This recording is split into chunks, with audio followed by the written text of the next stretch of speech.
Sometimes progress doesn't look flashy. Sometimes just holding the line is the win. That's where I'm at right now, learning that in certain seasons of life, maintaining your footing is success. It's not about crushing every goal or solving everything overnight. It's about showing up and getting through the day with a little forward motion. That counts. There's this story about Bill Ackman. Before he became the billionaire most people know today, he was in the middle of a brutal season. He was going through a divorce. He had just lost $4 billion. Not 4 million, billion. His career was shaky. His personal life was collapsing. And the worst part? There wasn't one big thing he could fix to make it all better. You don't just solve that kind of storm in a day. And that's what stuck with me. Because maybe for you, it's a breakup, a divorce. Maybe your business isn't working, or everything just feels like it's falling apart and there's no clear fix. So here's what Ackman did. He focused on making a little progress, just a little, every single day, even when it felt like nothing moved. He said, at the end of a single day, it might feel like nothing moved, but give it 30 days and you'll see some shift. At 90 days, you look back and go, wow, I actually made it through. That mindset has been saving me. Because yes, our moods are still influenced by circumstances, let's be real. We all want to feel great even when things are bad, but sometimes we have to shrink the scale. Like really shrink it. Today, I had one great podcast. That's it, that's my win. I'm calling today a good day because of that. Maybe tomorrow I'll stack one more. Eventually, maybe it becomes a great week. Maybe even a good season. And I've had to ask myself, how small can a moment be and still make my day, my week, my month? Because the truth is, I'd love to look back a year from now and say, that was a good year. Not because everything was perfect, but because I kept stacking little wins that mattered. And here's the deeper part. What really holds us back isn't failure, it's burnout. It's running out of steam. Not because we have to do this, because we want to. But the grind becomes so overwhelming that we forget why we started. So I've been trying to make the ride more enjoyable. To remember, none of this ever really mattered in the way we thought it did. We say we want it all, but life doesn't give you everything, it gives you what you're willing to trade for. We sacrifice our 20s for our 30s for our 40s, and then later in life, we'd give anything to go back. We trade time for money, money for time, relationships for success, and success for connection. We want it all, but we rarely want to make the trade. And that's the truth most people ignore when they talk about regrets. It's not that they chose wrong, it's that they didn't want to choose at all. They wanted both paths without giving up either one. But everything comes at a price. Everything. The sooner you accept that, the less regret you carry, the more peace you can find in the path you chose. So wherever you are right now, just know it's okay if today's win is simply not quitting. That might be the most powerful move you make all year. We tell ourselves this story. I'll be happy once I'm successful. So I'll give up happiness now, grind hard, sacrifice joy, because one day when I make it, then I'll finally be happy. But here's the twist. That day never really comes. In our 20s, we want to be older, richer, settled. We crave success, security, a partner, a family. Then the 30s hit, we get the job, the house, maybe the kids. We start checking boxes. By our 40s, we've got more stuff, more stability, and way more responsibility. And suddenly, we're looking back, thinking, man, I wish I could go back to my 20s. But let's be honest, your 20s were chaos. You were stressed about money, unsure of yourself, chasing approval, doubting everything. You weren't living the dream, you were surviving. But the brain plays tricks on us. When we remember the past, it feels golden. Why? Because the pain fades. The anxiety, the fear, the awkwardness, all that dulls over time. But the highlights, the wins, the laughs, the energy, those stick. It's just how we're wired. We learn through reward and punishment. But punishment fades faster. That hangover from last weekend, already forgotten. But the fun night out, you remember that.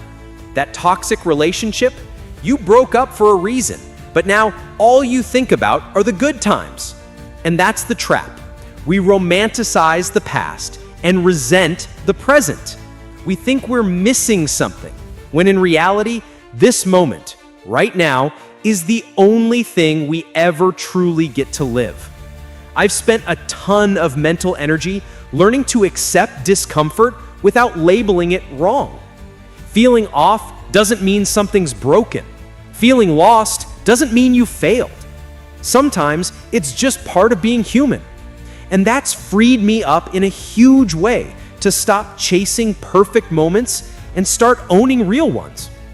It even changed the way I think about building a business. Instead of just asking, how do I grow this? I flip it.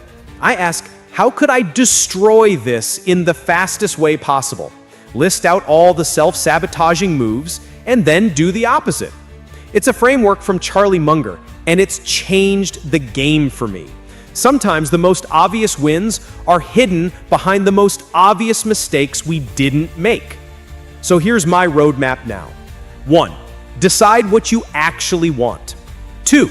Tune out everyone else's opinions. 3. Work so hard it would be ridiculous for you to fail. 4. Accept that none of it really matters in the way you thought it did. And 5. And once you get where you're going, help others do the same. I've already achieved things I once swore would make me successful. And guess what? The real payoff wasn't the money, the title, or the recognition. It was the growth, the clarity, the ability to choose how I live and how I help. That clarity came from hard seasons. Like my first job out of college. It was brutal, but it taught me more than any win ever could. And maybe that's the point. You don't need perfect circumstances to live a meaningful life. You just need presence, perspective, and the courage to keep going. One of the most impactful things a boss ever said to me stuck like glue. Figuring out what you want, that's 99% of the battle. Once you truly know what you want, getting it is actually the easy part. That one insight changed how I see everything. Because once you're clear, like dead serious, no matter what clear on what you want, then everything else becomes a decision. What am I willing to let go of to get there? And here's the kicker most people miss. You're allowed to change your mind. You're allowed to want something different today than you did a year ago. That doesn't mean you were wrong back then. It just means you've grown.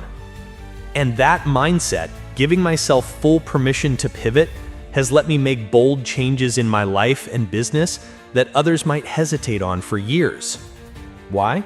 Because they're stuck in this fear that every decision has to be forever. That if they switch paths, they're quitting or wasting time. But here's the truth. Nothing has to be permanent. I can choose something for today. I can show up and work hard today. And if 5 days from now I need to rest, I'll take a day. Not because I'm burned out or broken, but because that's what I need in that moment. That flexibility has actually helped me move faster than ever. And honestly, who am I apologizing to? Lately, my focus has been on moments. Good ones, bad ones. Because when I look back on last year, I don't remember 95% of it. It's all a blur of routines and habits. But a handful of moments, that stick. So now, I try to remind myself, maybe it wasn't a bad season. Maybe it was just 5 bad days, or even 5 bad minutes that I kept replaying over and over until they felt like an entire chapter. And if I can turn 5 minutes into 5 months of misery, can I flip that? Can I take a good moment, something tiny, and stretch that into something bigger? Into a good day, a good week, maybe even a good year? It's a whole different way of looking at life. And when it comes down to it, maybe the most valuable skill we can ever learn isn't about money or business or time management. It's this. Can I be in a good mood even when I don't have a reason to be? We've all said, I'm just in a bad mood. No one questions that. It's socially accepted.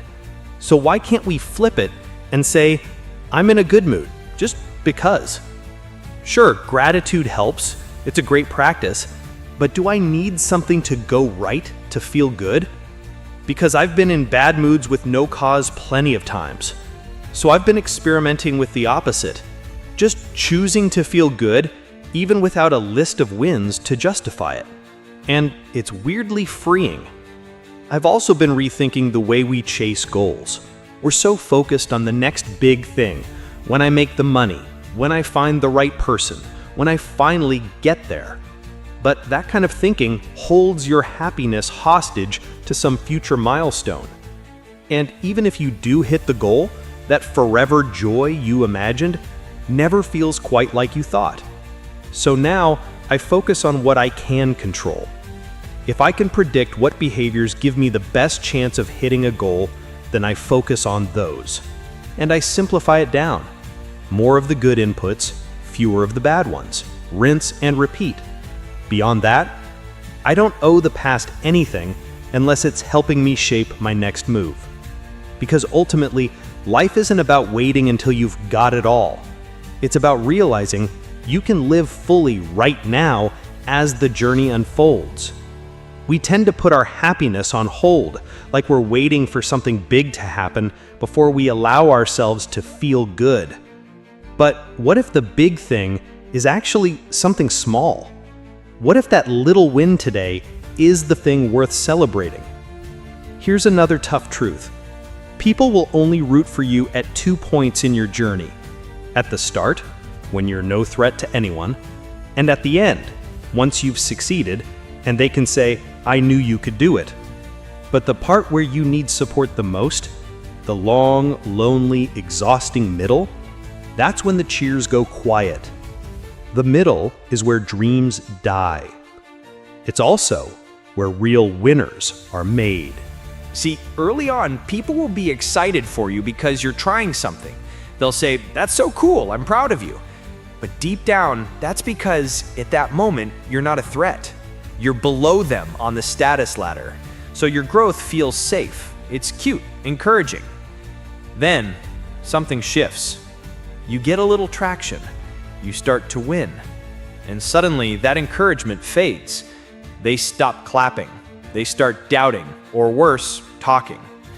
Because now you're rising. You're creeping closer to the thing they've been sitting on for years, or never had the courage to chase. The truth is, most people are only happy for your success until it challenges their identity. And when you pass them, even just a little, they change. Some go quiet, some get petty. A few might even turn bitter. And that's when you realize the support you got early on wasn't love. It was comfort. It was conditional. But there's another level. You also won't be accepted by the top tier folks yet, those who've been at the game longer, because you're still proving yourself. You're still climbing. That middle zone where you've left your old circle but haven't earned your seat at the new table yet, that's the hardest part. It's lonely. It's quiet. And it tests everything. You look around and think, where's everyone now? Where are the friends who said they'd be there? But here's the paradox. Once you finally make it, when people know your name, when you don't need the applause anymore, that's when the support floods in. Funny how that works, right? Looking back, I realize how crucial the skill of handling uncertainty really is. The scariest part isn't working hard or sacrificing. It's not knowing if it'll pay off. It's not knowing if this huge gamble will be worth it. If you knew success was guaranteed, you'd take the risk in a heartbeat, but you don't. You're just putting everything on the table and hoping maybe 5 years from now you hit the jackpot. And I'll be honest with you, I'm not great at handling that uncertainty. I overanalyze. I want 99 pieces of evidence before I commit, which is why most of the risks I've taken, they didn't look risky by the time I moved, because I took forever to decide. My success hasn't come from big leaps. It's come from slow, careful steps. I don't fail often, but it's because I wait until I'm nearly certain before I move. And one of the hardest lessons I've learned about friends, real friends, the good ones, they want you to win even if there's nothing in it for them. They cheer for you because they believe in you, not because they hope you'll drag them along. But a lot of people, they want you to succeed only if it doesn't make them feel left behind. They'll root for you until your growth threatens their comfort. The easiest way to know who's real? Watch how they react when you win. That moment reveals everything. I used to think people were rooting for me, but after a while I realized they weren't rooting for me, they were rooting for me to fail. Not directly, not openly, but their smiles were tight, their good lucks were hollow. They weren't hoping I would make it, they were waiting to say, "Told you so." That's why I've built a rule I live by now. Only take advice from people whose vision for your life is bigger than your own. And let me tell you, that list is short. Sometimes it's your parents, sometimes it's a mentor, but more often than not, it's not the people you expect. See, in the beginning, your closest friends will say they believe in you. But if they're really your people, the rare kind, they won't just cheer when it's easy. They'll cheer when you're inching ahead, when your progress makes them feel a little behind. That's when it matters, because the friction doesn't show up when you're failing. It shows up when you're slightly ahead. Not so far they can't deny it, but just enough that it makes them uncomfortable. Here's the pattern I've seen. Once you blow past them, once the gap is obvious and you're out of reach, they do one of two things. They either genuinely cheer you on because they've accepted your win, or they change the scoreboard. Well, good for her, but I'm in better shape. Or, sure, she's rich, but my relationship's better. They find some other category to feel superior in. And you know what? Let them. Because people who doubt you are right until they're not. That's what makes this journey hard. They're going to be mostly right, because when you're building something, most of the time it won't work. You're going to try things that flop. You're going to take paths that go nowhere. Meanwhile, they're safe on the sidelines, keeping their clean track record of not trying and being right about your struggles. But here's the catch. On a long enough timeline, those who never bet are guaranteed to lose. They'll be right more often. You only need to be really right once. That one breakthrough, that one win can make every failure irrelevant. You could fail 90 times, and when you finally hit once, it rewrites the whole story. Think about relationships. Everyone says your dating choices are wrong. You have bad taste. You'll never find someone. Then you meet the one, and suddenly, no one cares about those 90 people who didn't work out. Because now, the story makes sense. That's what the upside looks like. The downside? It's small, constant, and annoying. Tiny failures, embarrassments, losses. But the upside is uncapped. I think about that a lot. I mean, even the guy who wrote Jingle Bells, you know, the Christmas song that every person on earth has heard? Total failure in every area of life. Nothing worked, no success, no big hits. Except that one little song. A random, light-hearted tune that somehow outlived him by centuries. And now, nobody remembers the failure. They just sing Jingle Bells every December and smile. Sometimes I imagine this alternate version of my life. What if I failed at everything? Like totally bombed. Except there's one thing I create that actually lasts. One idea, one moment, one piece of work that truly makes an impact. Something that outlives me. Something like Jingle Bells. Would I trade all the wins I didn't get for that kind of legacy? And honestly, I don't know. That's the kind of internal battle I wrestle with all the time, and I don't have a clean answer. But during the rough stretches, when everything feels pointless, I try to remind myself, maybe this is the season before my Jingle Bells moment. Maybe it's just going to take 20 years longer than I expected. And that has to be okay. Because not even trying, that's like saying, nah, I'm good, to a free lottery ticket. You're literally handed a shot to play, and you choose not to scratch it. Why? Most of us have all these reasons why we think we can't make it. Not enough time, not enough money, not enough connections, not the right background. But here's the truth. You can almost always find someone, actually many people, who've achieved world-class success starting from worse circumstances than you're in right now. And if they did it, that means it's not just theoretically possible, it's real. It just takes work, a ton of it. Time, focus, and the willingness to try again and again, even when it feels like nothing's working. And maybe, one day, your version of Jingle Bells will come out of nowhere and change everything.